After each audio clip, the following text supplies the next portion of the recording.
So hello guys, namaste everyone, welcome to my another video. So guys, अब यसो भन्दै 365 दिनको पीडा अब 9 दिनमा सकिँदै हेर्दै हाम्रो माको पनि बिदाईको दिन आइसकेछ। सो हामी अब मालाई यहाँ बिदाई दिनेछौँ। आज त्यही दिन बिदाई दिने निम्ति भएर चाहिँ हामी सबैजना भेला भएको छौँ। यहाँ हामी सबैजना स्टिकर सबैलाई टिका लगाइदिँदैछ आमाले हो। यो चाहिँ अब विजय दशमीको तिलक भनौँ न, सिन्दुर हामीले सबै हिजो नै खेलिसक्यो। हिजो अब हामीले बिदाई गर्नु पाएनौँ किनकि हिजो बिमार परेको हुनाले चाहिँ हामीले गरेनौँ होइन। अनि पानी पनि पर्दै थियो हिजो पुरा जोके, त्यही भएर हामीले गरेनौँ। सो त्यही भएर आज हामीले अब माला बिदाई दिनु गइरहेको छौँ। सो गाइस, यो माला बिदाई दिनेको फुल भिडियो मैले बनाएको छु। हजुरहरूलाई के कस्तो लाग्छ हेर्नुहोस् ल, अनि कमेन्ट गर्नुहोस् ल। यहाँ हाम्रो माला गाडीमा हामीले चढेर रेडी पारेको छौँ। यहाँ सबैजना यहाँ भेला भएर यहाँ अगाडि यहाँ नाचगान गर्दै होइन रमाइलो गर्दै लिएर जानेछौँ मालाई। अब जति भएको दुःख पीडा त अब मनमा हुन्छ नि, किनभने अब यत्रो दिनको पर्खाइको पीडा 9 दिनमा सकिँदा त कसलाई पो अब राम्रो लाग्छ होला। सबैको मनै खल्लो हुन्छ होला होइन। यो चाहिँ मेरो आफ्नो अनुभव हो, किनकि मैले सबैको यहाँ अनुहार हेरेको छु। अब खुसी कोही पनि हुनुहुन्न त्यति होइन, सबैजना दुःखितै हुनुहुन्छ। तर अब हामीले जे होस् माला खुसी साथै बिदाई दिनुपर्छ भनेर हामी सबैजना यहाँ खुसी साथै बिदाई दिनेछौँ मलाई होइन। हाम्रो ब्यान्ड पार्टी टिम यहाँ बिचरा ब्यान्ड पार्टी बजाउँदै यिनीहरूले पनि यत्रो 9 दिनसम्म बिचरा रात दिन एक नगरिकन बजाउनु भएको छ होइन। हाम्रो ब्यान्ड पार्टी टिमलाई धेरै धेरै धन्यवाद छ। तिमीहरूको यो ब्यान्ड पार्टी बजाइदिएकोमा होइन। अर्को साल पनि सँगै यसरी नै बजाउनु पाऊँ। गाइस, यहाँ रमाइलो यहाँ जस्तो रमाइलो गर्नु लागि हामीले रावण बनाएको छौँ होइन। यो रावण पनि हामीले जलाउने छौँ। अगाडि तपाईँहरू हेर्दै जानुहोस्, यो रावण पड्केको भिडियो चाहिँ दामी छ। रावण चाहिँ जे दामी पड्केको छ। जसले भए पनि जानी नजानी बनाएर भए पनि रावण चाहिँ दामी पड्केको छ। सो भन्दै हामीले छौँ माला गाडीमा हालेर हामी त मोरसम्म आइपुग्यौँ। मोरसम्म आएर फेरि हामीले यहाँ अब मालाई अब बिदाई दिनु लागि यहाँ पटेका सटेका किनेर ल्याएको थियो।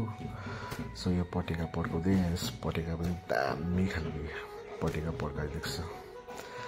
वाउ है, त्यहीपट्टि धुवा गर्दै त आकाशमा कस्तो छ उज्यालो भइरहेको छ।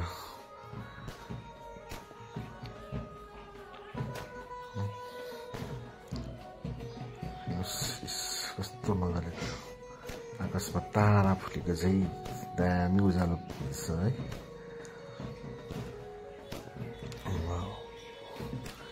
यो पटेका हजुरहरूलाई कस्तो लाग्यो गाइस, मन पऱ्यो भने कमेन्ट गर्नुहोस् ल। म यो पटेकाको नाम बताइदिन्छु तपाईँहरूलाई। तपाईँहरूले नै दिवालीतिर युज गर्नु सक्नुहुन्छ आफ्नो घर परिवारतिर। सो त्यसपछि गाइस यहाँ हामी बाटोमा निस्किसक्यौँ। फेरि बाटोमा यहाँ हेर्नु सबैजना यहाँ नाच्दै गाउँदै हाम्रो दिदी बहिनी दाजुभाइहरू सबैजना हुनुहुन्छ। सबैजना हामी नाच्दै गाउँदै जाँदैछौँ। यहाँ चाहिँ गाउँको मान्छेहरूले मजाले सबैजनाले हेर्नु हुँदैछ, बाहिर निस्कियो सबैजनाले इन्जोय गर्नु हुँदैछ। अब यो इन्जोयको पल पाउँदैन गाइस, फेरि अब यसको लागि हामीले फेरि एक साल कुर्नुपर्ने छ। सो त्यही भएर हामीले चाहिँ अब सबैजना मिलिकन यहाँ उत्साहित माला बिदाई दिनु गइरहेको छु। यहाँ हामीले अब खोलाको छेउमा आइपुग्नु आँटेको छु। खोलाको छेउमा आइपुगेर चाहिँ हामीले अब यो मालाई यहाँबाट हामीले गाडीबाट निकालेर चाहिँ हामीले अब खोलामा विसर्जन दिनेछौँ हो। त्यही भएर हाम्रो गाडी चाहिँ खोलाको छेउमा आइपुगेछ। खोलाको छेउमा आइपुगेपछि चाहिँ अब हामी केटाहरू सबैजना मिलेर यहाँ माला गाडीबाट उतर्नेछु।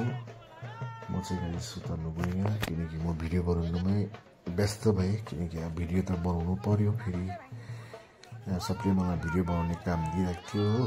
सो त्यही भएर चाहिँ मैले यहाँ भिडियो बनाउनु लागेको। गाडीबाट उतारेर चाहिँ हाम्रो माला यहाँ खोलाको उसमा राखेर चाहिँ अब हामीले सबैजना मिलेर अब माको अन्तिम पूजा बिदाईको पूजा भनौँ न होइन।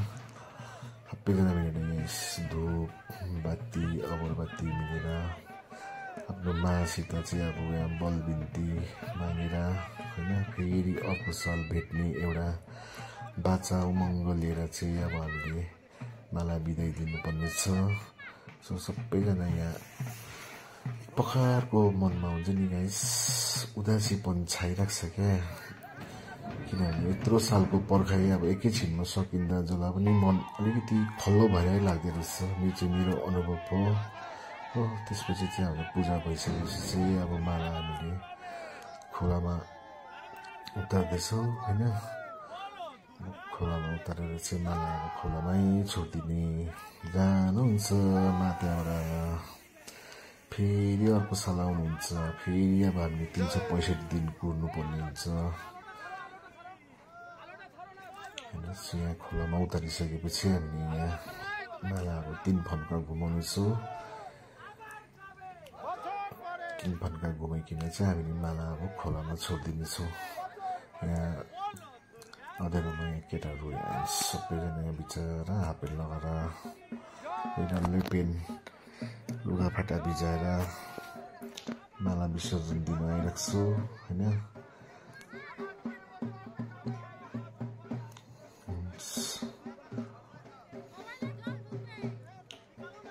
यो पलहरू अब पाउँदैन गाइस, यो पलहरू हेरिराख्नुहोस् तपाईँहरूले पनि।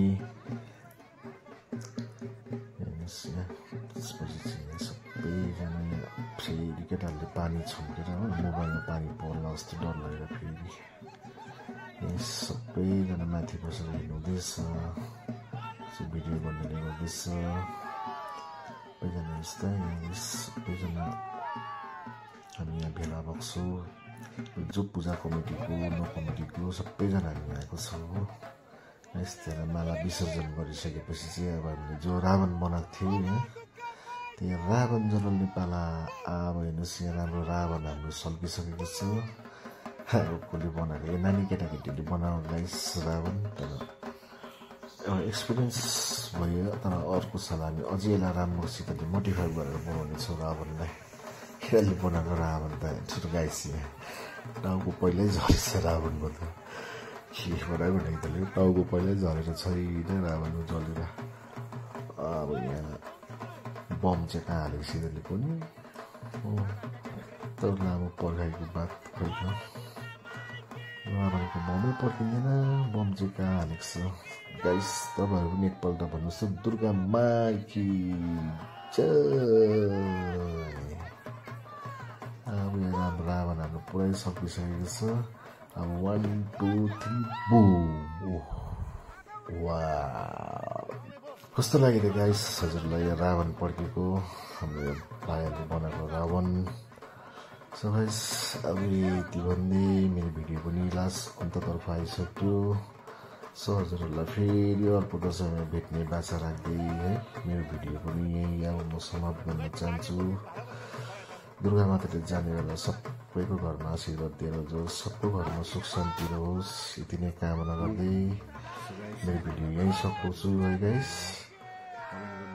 Thank you for watching guys, support गर्नु नबिर्सिनुहोस् ल, धन्यवाद।